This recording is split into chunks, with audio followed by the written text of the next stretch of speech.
2029 dari kelas 4C Ilmu Pemerintahan semester 4. Video ini ditujukan untuk memenuhi syarat ujian tengah semester mata kuliah Perbandingan Politik Pemerintahan yang diampu oleh dosen Ibu Eli Nurlilia SIP MSI. Perbandingan politik pemerintahan merupakan studi mengenai perbandingan dari suatu negara, baik dari segi politik, pemerintahan, kebudayaan, dan sosial. Video ini saya akan membahas mengenai perbandingan politik negara Inggris dan juga negara Arab Saudi yang akan kita kaji dari sejarah singkat, sistem pemerintahan, sistem politik, dan juga sosial budayanya. Yuk, tanpa lama-lama lagi, mari kita simak videonya. Negara Inggris. Negara Inggris merupakan negara yang disebut dengan England, yaitu sebuah negara konstituen yang merupakan bagian dari Britania Raya. Sebelum Inggris menjadi Inggris Raya, pulau ini dikenal sebagai peradaban Anglo-Saxon. Pada abad ke-5 dan abad ke-6, nama England ini berasal dari kata Angelus, yaitu salah satu suku Jermanik. Kemudian Inggris menjadi negara yang bersatu pada masa 127 Masehi. Sejak zaman penjelajahan yang dimulai pada abad ke-15, Inggris memberikan pengaruh budaya dan hukum yang sangat signifikan ke berbagai belahan dunia. Inggris juga pada abad ke-18 menjadi negara industri pertama di dunia, dan juga Royal Society Inggris berperan penting dalam meletakkan dasar-dasar sains eksperimental modern. Inggris terdiri dari perbukitan dan dataran rendah dan dengan dataran tinggi di bagian utara dan barat dayanya. Beranjak pada sistem pemerintahan Inggris. Sistem pemerintahan Inggris adalah negara monarki konstitusional yang merupakan bagian dari Britania Raya yang meliputi wilayah England, Scotland, Wales, dan Northern Ireland. Sebagai negara tertua, Inggris mempunyai karakteristik sendiri dalam tata kelola negaranya. Dengan menganut sistem monarki konstitusional, raja dan ratu dilambangkan sebagai simbolis dari kepala negara yang bersifat turun-temurun. Sedangkan kepala pemerintahannya yang dijalankan oleh Perdana Menteri, yang dipilih langsung oleh rakyat. Raja yang berkuasa pada saat ini adalah Raja Charles III yang naik takhta setelah kematian ibunya. Raja Charles menjadi penguasa kedaulatan monarki dan sebagai kepala negara Inggris atau Britania Raya pada saat ini. Adapun sistem monarki konstitusional menggunakan konsep trias politika dalam sistem pemerintahannya, yaitu eksekutif, yudikatif, dan legislatif. Yuk mari kita bahas dulu dari kekuasaan eksekutifnya. Kekuasaan eksekutif di negara Inggris, yaitu kekuasaan eksekutif dikuasai oleh Perdana Menteri yang dipilih langsung oleh suara mayoritas anggota parlemen sehingga terdapat pemilihan. Peran Perdana Menteri adalah melakukan hubungan antara monarki dan pemerintahan secara menyeluruh, menunjukkan kabinet untuk menjadi menteri, dan juga merancang suatu kebijakan serta menentukan pajak. Kemudian, kekuasaan legislatifnya. Kekuasaan legislatif di negara Inggris merupakan negara yang menganut sistem parlementer, dan di mana negara Inggris merupakan negara dengan sistem parlementer di dunia yang mendapat julukan The Mother of Parliamenter. Sistem parlementer menjadi tombak kedaulatan rakyat di negara Inggris dalam memberikan aspirasi yang akan disampaikan oleh perwakilan rakyat, dan parlemen memiliki peran sangat besar bagi sistem pemerintahan di negara Inggris, sehingga anggota parlemen dipilih secara langsung oleh rakyat melalui pemilihan umum. Fungsi utama yang dijalankan oleh lembaga parlemen ini terdiri dari 3 fungsi, yaitu menguji rancangan undang-undang, menguji dan memberikan saran dan kritik mengenai kebijakan pemerintahan dan administratif, kemudian membahas isu-isu aktual. Pemerintahan dalam lembaga legislatif ini ataupun parlementer di Inggris terbagi menjadi 2 kamar yang sering disebut dengan bicameral. yang terdiri dari House of Commons atau Dewan Rakyat dan juga House of Lords atau Dewan Bangsawan Britania Raya. Kemudian kita beranjak kepada kekuasaan yudikatif. Bagaimana kekuasaan yudikatif di negara Inggris? Kekuasaan yudikatif di negara Inggris yaitu dipegang oleh Komisi Yudisial di negara Inggris yang disebut dengan Dewan Penasihat yang bertugas sebagai pengadilan tingkat akhir di Inggris yang berfungsi untuk memutuskan suatu permasalahan yang berada di luar kekuasaan Perdana Menteri dan Parlemen serta mengajukan banding kepada Sang Ratu. Biasanya kasus yang ditangani berupa kasus-kasus pidana. Lalu setelah kita membahas mengenai sistem pemerintahan di negara Inggris, bagaimana dengan sistem politiknya? Yuk kita bahas. Nah, sistem politik di negara Inggris dikenal dengan sistem politik bipartainya, di mana pemerintahan mayoritas satu partai yang memiliki kekuatan yang kuat. Negara ini sering mengalami pertukaran kekuasaan antara partai konservatif dan juga partai buruh. Arus suara pemilih berpindah antara kedua partai tersebut, kemudian mengalami 6 kali pergantian antara tahun 1945 hingga 1807. Partai yang memenangkan pemilihan memiliki tanggung jawab untuk membentuk pemerintahan selama periode tersebut. Sementara itu, partai yang kalah ataupun partai-partai kecil dalam pemilihan hanya berperan sebagai partai oposisi ataupun mengawasi jalannya pemerintahan. Kemudian, partai konservatif dan partai buruh adalah partai-partai yang dominan yang ada di negara Inggris. Partai-partai tersebut mempunyai suatu pandangan dan tujuan yang hampir sama. Partai kecil yang ada di dalam dunia perpolitikan Inggris selain dari dua partai tersebut ialah ada Partai Hijau, Partai Buruh, Partai Demokrat, dan Partai UKIP atau United Kingdom Independent Party. Aliran partai politik pada partai-partai kecil tersebut ialah Partai Buruh yang memiliki aliran sayap kiri, Partai Demokrat yang berada di tengah, dan juga Partai UKIP yang memiliki aliran sayap paling kanan, dan juga Partai Hijau yang merupakan partai politik yang memiliki aliran sayap paling kiri di antara semua partai kecil yang ada di Inggris. Keberadaan partai-partai politik tersebut dapat mempengaruhi suatu kebijakan yang mereka dikenal pada saat mereka menjabat. Jadi partai-partai politik yang ada di Inggris itu dapat mempengaruhi suatu kebijakan yang dilakukan oleh pemerintahan yang sedang menjabat, baik yang dimana sebagai partai pemenangnya ataupun partai kecil menjadi partai oposisi di negara Inggris. Lalu setelah kita membahas bagaimana sistem pemerintahan dan juga sistem politiknya, alangkah lebih baiknya kita juga mengenal lebih dalam mengenai kondisi sosial dan juga kondisi budaya di negara Inggris. Kondisi sosial negara Inggris memiliki banyak agama dan keyakinan yang berbeda-beda. Ini termasuk Islam, Hindu, Sikh, Buddha, Yahudi, kekristenan, baik itu Kristen, Katolik, dan juga Ortodoks. Agama masih memainkan peran penting dalam masyarakat, budaya, dan tradisi meskipun mayoritas penduduk tidak beragama ataupun ateis.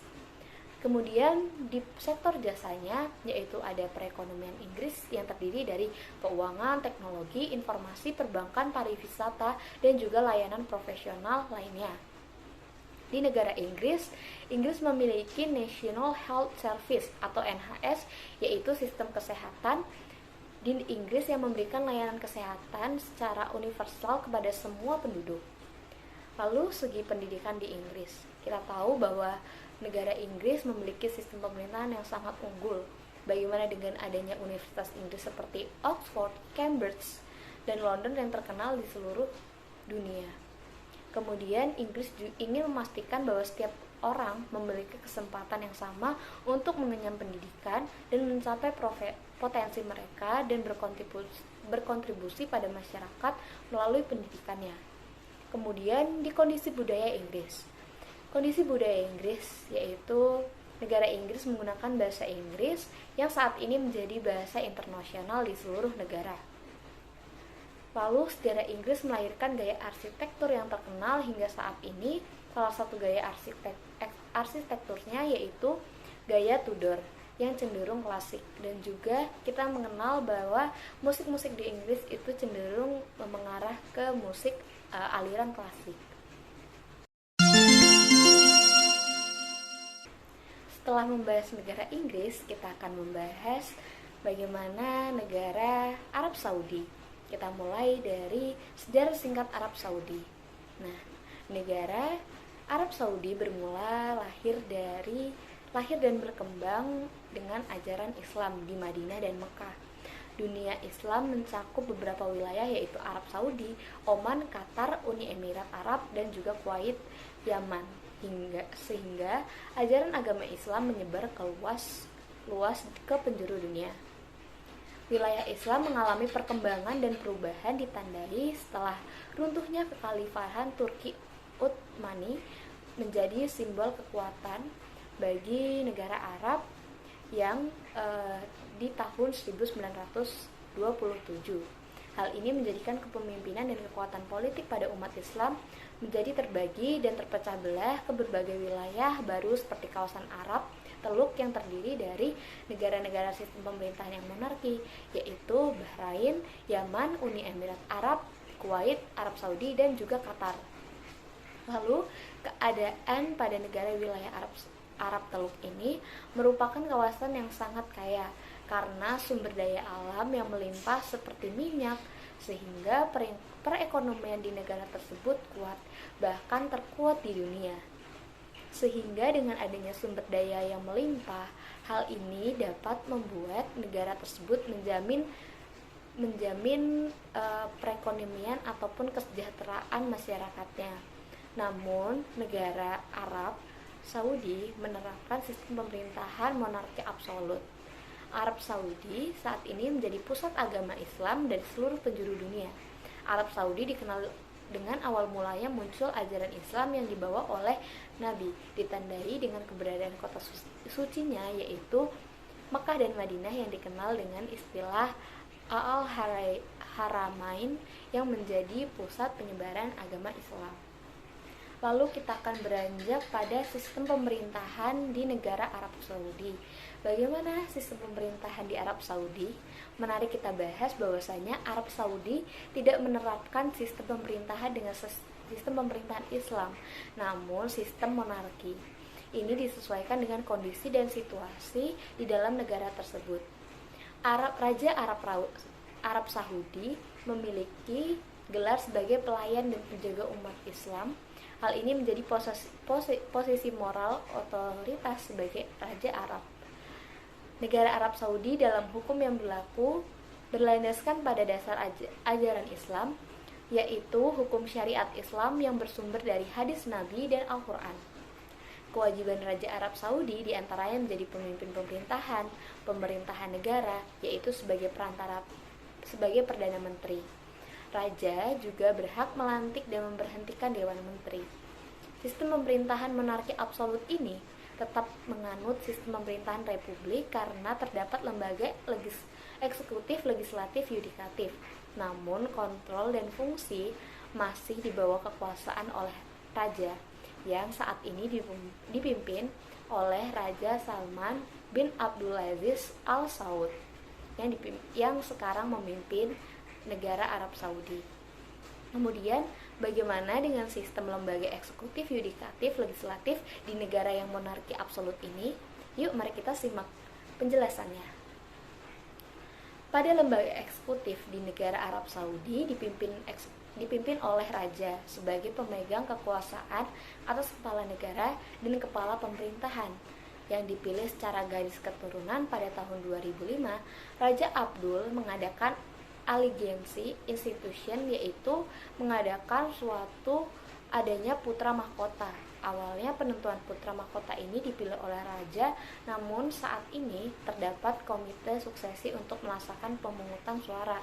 Namun memang komite suksesi ini masih terdiri dari keturunan raja-raja, sehingga tidak dapat dikatakan adanya perwakilan ataupun keikutsertaan rakyat dalam menentukan sistem pemerintahan, baik itu di lembaga legislatifnya untuk menentukan putra mahkota. Kemudian Pada sistem ataupun lembaga legislatifnya di Arab Saudi, badan legislatif disebut dengan Majelis Al-Syura yang membahas mengenai undang-undang negara. Lembaga legislatif melaksanakan sidang majelis, dan pada sidang majelis keempat terdiri dari para ulama, spesialis, dan pakar yang bertugas selama untuk menasihati raja dan dewan menteri mengenai isu dan kebijakan negara yang terjadi pada pemerintahan negara dengan mempertimbangkan pendapat-pendapat dari Majelis Al-Syura ini. Majelis memiliki peran utama diantaranya sebagai evaluator, penafsir, dan memperbaiki hukum dalam pemerintahan Arab Saudi, yaitu hukum kecil, kontrak, dan perjanjian hubungan internasional.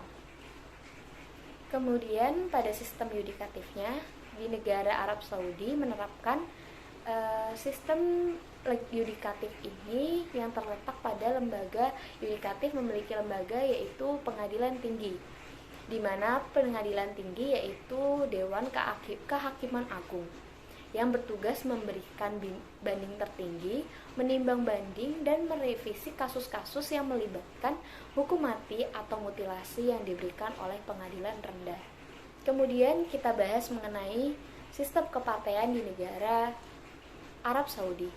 Nah, dengan kondisi negara Arab Saudi yang menerapkan sistem negara monarki absolut dengan kekuasaan tertinggi pada raja yang mengakibatkan tidak adanya demokrasi dan keterlibatan rakyat dalam pemerintahan di negara Arab Saudi, sehingga negara tidak ikut serta, sehingga maka partai politiknya juga tidak ada di negara ini. Nah, jika terdapat partisipasi dari rakyat, hal tersebut akan dikontrol. Maka jika ada keterlibatan oleh rakyat, itu tuh tetap akan dikontrol oleh raja, karena segala keputusan tertinggi dan kedaulatan tertinggi ada di tangan raja. Dapat dilihat bahwa sistem kepartean di Arab Saudi sangat tradisional, namun di lain itu rakyat akan dipenuhi dan tercukupi kebutuhannya dengan kekayaan alam dan kekayaan ekonomi yang dimiliki oleh negara Arab Saudi. Dan masyarakat akan tetap sejahtera dan merasa aman, sehingga tidak ada intervensi ataupun aspirasi masyarakat yang menentang keputusan-keputusan dan kebijakan-kebijakan yang dibuat oleh Raja Arab Saudi. Kemudian setelah mengetahui bagaimana sistem pemerintahan, sejarah singkat, dan juga sistem politik negara Arab Saudi, lalu kita akan membahas bagaimana kondisi sosial dan budaya di negara Arab Saudi. Budaya Arab Saudi sangat dipengaruhi oleh kentalnya tradisi Arab dan Islam, dengan masyarakatnya yang mayoritas Islam mencirikan kentalnya budaya yang dimiliki. Pakaian tradisional yang digunakan yaitu abaya dan tobe. Masyarakat Arab Saudi memiliki kebiasaan minum kopi dan merokok sisa. Kesenian yang ada dikenal dengan seni tari sabi atau salb yang menarik dan indah. Makanan khas Arab Saudi yaitu hidangan roti lapis diisi dengan daging sapi atau daging ayam, yaitu sawarma dan nasi bumbu, dan daging yang disajikan dalam porsi besar yaitu nasi kapsa. Bahasa yang digunakan pada negara ini menggunakan bahasa Arab Fusha dan Arab Amiyah yang digunakan komunikasi resmi, sementara Arab Amiyah digunakan untuk percakapan dan komunikasi sehari-hari. Dan adanya bahasa Inggris menjadi bahasa yang digunakan oleh beberapa masyarakat negara Arab, karena menjadi bahasa internasional karena banyaknya umat yang berdatangan untuk menjalankan ibadah. Hal ini juga mempengaruhi mata pencarian rakyatnya. Selain menjadi pengusaha minyak, emas, tambang, rakyat mayoritas sebagai pedagang yang menjual perlengkapan ibadah dan cindera mata. Wah, sangat menarik bukan bagaimana kondisi negara Inggris dan juga negara Arab, baik dari sejarah singkatnya, sistem pemerintahan, sistem politik, dan juga sosial budaya. Nah, apakah teman-teman sudah bisa melihat persamaan ataupun perbedaan dari kedua negara tersebut? Nah, di sini saya akan sedikit menjelaskan pemaparan secara singkat mengenai persamaan dan perbedaan dari kedua negara tersebut. Nah, Persamaannya yaitu negara Inggris dan negara Arab memiliki persamaan sistem pemerintahan yaitu monarki, dengan kekuasaan dan kedaulatan tertinggi berada di tangan raja. Kemudian perbedaan yang ada di negara Arab Saudi dan juga Inggris yaitu terlihat dari jenis monarkinya. Jika negara Inggris menerapkan monarki konstitusional, namun negara Arab Saudi menerapkan monarki absolut. Negara Inggris masih terdapat demokrasi rakyat dengan pemilihan perdana menteri dan lembaga parlemen yang dipilih langsung oleh rakyat. Sedangkan Arab Saudi tidak ada nilai demokrasi atau rakyat yang sehingga rakyat tidak bisa ikut serta dalam sistem pemerintahan, karena negara absolutnya menjadikan segala bentuk kedaulatan, segala perihal pemerintahan ataupun negara berada di tangan raja. Baik, cukup sudah pemaparan mengenai perbandingan politik pemerintahan dari negara Inggris dan juga negara Arab. Saya Francisca Nabila Kasaputri meminta maaf jika terdapat perilaku ataupun tutur kata yang salah. Saya mohon maaf, dan sekian pemaparan dari saya. Cukup sekian dan terima kasih. See you.